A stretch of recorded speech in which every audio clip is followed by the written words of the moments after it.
எல்லாத்துக்கும் ரொம்ப ரொம்ப ரொம்ப நன்றிங்க. நான் ஓப்பனிங் எல்லாத்தையும் கூப்பிட்டுருந்தேன். நான் எதிர்பார்த்ததை விட எல்லாரும் ரொம்ப நிறைய பேர் வந்தீங்க. ஓப்பனிங் அன்னைக்கு நான் 100 ஷூ ஃப்ரீயா தரேன்னு சொல்லியிருந்தேன். ஆனா மக்கள் வந்து 100 பேர் இல்லை, கிட்டத்தட்ட ஒரு 500 1000 பேர்த்துக்கிட்ட வந்துட்டாங்க. அந்த நேரத்தில் நடந்தது என்னன்னு கேட்டீங்கன்னா, அந்த கூட்டத்தை நம்மளால சமாளிக்க முடியாம ஒரு மிகப்பெரிய ஒரு வந்தும் அவங்க என்னால சாட்டிஸ்பேக்ஷன் பண்ண முடியலைங்கிறது தான் என்னோட மிகப்பெரிய வருத்தம். ஆனா அது எல்லாத்தையும் விட 100 பேத்துக்கு நான் ஃப்ரீயா தரேன், இல்ல கடைக்கு எல்லாத்தையும் வாங்கன்னு கூப்பிடுறேன். நான் எதிர்பார்த்த அன்பை விட நீங்க கொடுத்த அன்பு எனக்கு ரொம்ப ரொம்ப அதிகம். நான் இந்த அளவுக்கு எனக்கு நீங்க அன்பு கொடுப்பேன்னு நான் எதிர்பார்க்கவே இல்லை. அதே மாதிரி அந்த 100 பேத்துல நிறைய பேருக்கு சில மிஸ்டேக்ஸ் எல்லாம் நடந்துருச்சு. அது எல்லாத்துக்கும் ரொம்ப ரொம்ப நான் சாரி கேட்டுக்கிறேன். இனி வரக்கூடிய நாட்கள்ல அந்த 50 ஷூ நான் மீண்டும் மீண்டும் கொடுக்குறேன்னு சொன்னது வர திங்கக்கிழமை, சாரி போன திங்கக்கிழமை பாத்தீங்கன்னா அதை கொடுத்து பர்ஃபெக்டா கிளியர் பண்ணோம். வர வெள்ளிக்கிழமை கொடுப்போம். இந்த மாசம் ஃபுல்லா திங்கள் வெள்ளி மாத்தி 50 ஷூ கொடுக்க போறோம்.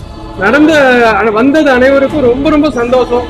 அதே மாதிரி அதுல நடந்த மிஸ்டேக்கு ரொம்ப மன உருகி சாரி கேட்கிறேன்.